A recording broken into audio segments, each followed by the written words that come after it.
Bonjour Emmanuel Cos, Bonjour. secrétaire national d'Europe Écologie Les Verts, donc les écologistes français. 3 ans après Fukushima, c'était le 11 mars 2011. Le nucléaire, c'est terminé vraiment pour vous? Écoutez, déjà, en cet anniversaire de Fukushima, il faut quand même se rappeler, d'une part, les victimes de cette catastrophe, et puis aussi le fait que Fukushima, ce n'est pas fini. Parce qu'en fait, chaque jour, il continue d'y avoir des incidents de sûreté nucléaire là-bas. Et ce pays, le Japon, vit sous la menace d'un événement nucléaire. Et évidemment, on est obligé de penser à la France. À la France où chaque Français vit à moins de 300 km d'une centrale nucléaire. L'autorité de sûreté nucléaire française nous dit qu'il peut y avoir un Fukushima en France, c'est possible. Elle est plus fiable que TEPCO qui disait au Japon que rien ne pouvait se passer. Absolument, et que TEPCO n'avait même pas vu quand il y a eu les premières contaminations, TEPCO qui a mis 4 jours pour évacuer un nombre de salariés importants qui étaient en train d'essayer de parer au plus pressé.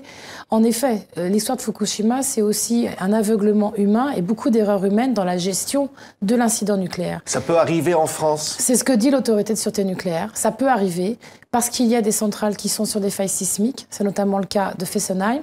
Il y a des centrales anciennes et puis il y a des centrales comme celle de Blayais où il y a des risques, même si on a relevé une digue, il y a des risques d'inondation.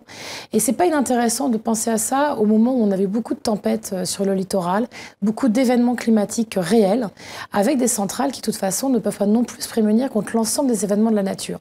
Mais surtout, ce que dit l'ASN, c'est que chaque jour, il y a dans nos centrales des petits incidents de niveau 1, mais de niveau 6. Il y a encore eu un incident l'autre fois au Tricastin. Il y a des réacteurs qui s'arrêtent. Il y a beaucoup de sujets de sécurité aujourd'hui. Donc il faut aller plus loin. Alors Fessenheim, la plus vieille centrale, doit fermer en 2016, dit le gouvernement. Vous réclamez qu'elle soit fermée tout de suite? Non, nous on dit qu'il faut qu'elle soit fermée en 2016. Il faut lancer la fermeture, l'accompagner et évidemment travailler avec les salariés. Parce qu'on ne va pas non plus. Il y a eu des manifestations. On voit ici ces images. Les manifestants réclamaient la fermeture immédiate. Ils disent qu'il y a un danger immédiat. Il est immédiat, mais en même temps, on sait que les choses ne vont pas se faire comme ça. Par contre, on peut déjà assez vite décider la fermeture, l'arrêt des réacteurs et après lancer la fermeture de la centrale. Mais c'est un long processus. Et ce qui est important, c'est de l'engager. De l'engager pourquoi? Parce que d'une part, la puissance nucléaire ne sait pas aujourd'hui faire face aux injonctions de sécurité qui lui sont faites, et notamment, enfin, des vrais chiffres sortent, puisque Greenpeace a lancé une étude là-dessus, nous montre qu'EDF avait dit qu'il mettrait 55 milliards pour les 58 réacteurs. En fait, on va peut-être multiplier par 4 ce budget.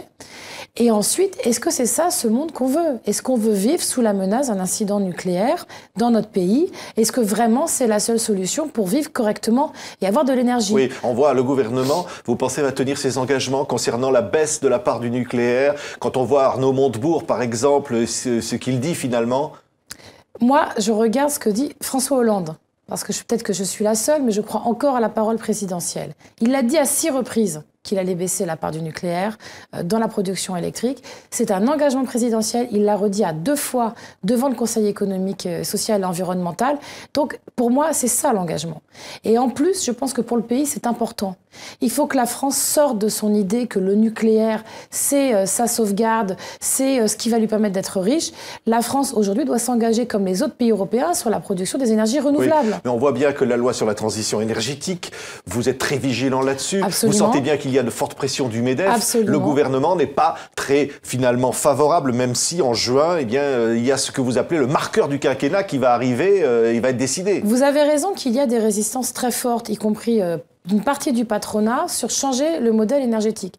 Vous avez aussi une partie du patronat qui dit qu'ils en ont marre de payer si cher leur énergie, de consommer tant, d'avoir une importation de pétrole si forte, et qu'ils veulent un nouveau modèle. Vous avez du patronat qui est engagé dans les énergies renouvelables, notamment les industries du solaire, qui disent qu'ils veulent un plan gouvernemental pour créer des emplois. Et surtout, puisqu'on parle beaucoup d'emplois en ce moment, regardons ce qu'on a fait en Allemagne. On a créé 400 000 emplois sur la question des énergies renouvelables. Pourquoi est-ce qu'en France, avec en plus des avantages meilleurs, puisqu'on a en plus toute la question de l'hydraulique qui peut être là, pourquoi est-ce qu'on n'y arriverait pas? Oui, vous sentez vraiment le gouvernement déterminé? Vous avez confiance en lui malgré... Oui. J'ai quelques doutes sur sa détermination parce que vous avez raison. Pourquoi là, vous avez des doutes sur sa détermination? Parce que vous avez tout le temps des expressions d'un ministre ou d'un autre sur tel ou tel sujet. Et alors qu'est-ce qui se passera? Vous dites que ça sera le marqueur du quinquennat si le gouvernement ne tient pas ses engagements. Si le gouvernement ne fait pas cette loi et n'a pas cette loi-là, on en tirera les conséquences. On va aller au bout du processus parlementaire. Ce serait quoi les conséquences? Les conséquences, c'est une rupture, très clairement. Mais ce ne sera pas simplement... Le problème, ce n'est pas le problème que les écolos fassent une rupture avec le gouvernement. Le problème, c'est que le gouvernement n'aille pas sur un modèle d'avenir. Parce que moi, comme d'autres, et comme tous les Français, on s'interroge sur l'emploi, sur l'avenir. On a envie de payer une énergie qui soit correcte. On n'a pas envie de vivre sous la menace des accidents nucléaires. Donc la question, c'est est-ce que ce gouvernement est capable de vraiment franchir un pas sur le sujet d'un changement du modèle énergétique et de faire quelque chose d'aussi fort que ce qu'a fait l'Allemagne, quand l'Allemagne a dit « nous allons sortir du nucléaire ». Oui, alors on parle d'une autre affaire, Nicolas Sarkozy, très écouté.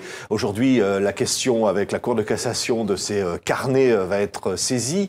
Vous pensez que c'est normal, finalement, d'écouter le téléphone d'un avocat, comme ça a été le cas pour l'avocat de Nicolas Sarkozy? Alors, il y a plusieurs choses. Pour qu'il y ait des écoutes, c'est qu'il y a avant une recherche de faits sur des manœuvres frauduleuses. Et on ne décide pas d'écouter quelqu'un comme ça par principe. C'est extrêmement encadré quand même par le droit. Il y a eu quand même beaucoup d'abus, notamment sous Nicolas Sarkozy, avec des écoutes un peu intempestives. Là, c'est pas un abus un peu, là, un an d'écoute téléphonique? Je ne connais absolument pas le dossier et je ne suis pas juge d'instruction, donc je n'ai pas à juger ça. Je dis simplement que le droit encadre la pratique des écoutes téléphoniques et que parfois, il y a eu des condamnations parce que justement, il y avait des abus. Ensuite, sur la question des avocats, l'enquête, les écoutes sur les avocats, les perquisitions chez les avocats sont encadrées par la loi. Et oui, c'est parce que c'est très grave. Un dernier mot, Emmanuel Cos. Plus belle la vie, c'est une série très populaire. Elle passe d'ailleurs sur TV5 Monde. On y a vu les images d'une personne qui, on dit, roulait un joint. Et il y a des associations qui ont porté plainte, qui saisissent le CSA. C'est si grave que ça, finalement, de montrer la vie, finalement, dans un film? Je ne crois pas. Je sais que la loi est du côté de la prohibition et donc interdit de présenter sous un jour favorable la question des drogues. Sauf que je crois aussi qu'il faut sortir de l'hypocrisie. Aujourd'hui en France, on a beaucoup de gens qui consomment des produits stupéfiants, dont le cannabis, et qui en même temps n'ont pas beaucoup d'informations sur ce qu'ils consomment, sur les produits, sur aussi ce que ça peut faire comme effet, néfaste notamment. Et la question, c'est si on peut sortir de cette hypocrisie, avoir, comme l'avait demandé Vincent Peillon, un vrai débat. Pourquoi on ne l'a pas aujourd'hui? Parce que là, effectivement, il faut dénoncer une série télévisée n'a pas le droit de montrer ça. Je pense malheureusement que sur ce sujet, notre société est très conservatrice, que le personnel politique en général est très conservateur, alors que moi, ce que je vois, c'est que depuis 25 ans, les consommations n'ont fait qu'augmenter, et y compris, à mon avis, dans l'ignorance.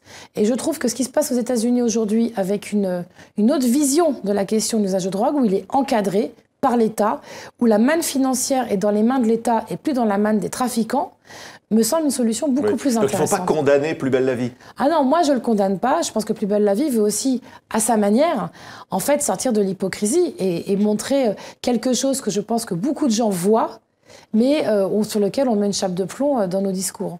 Merci beaucoup Emmanuel Cos, la patronne des écologistes en France, Europe Écologie Les Verts, d'avoir été l'invité de TV5 Monde. Merci.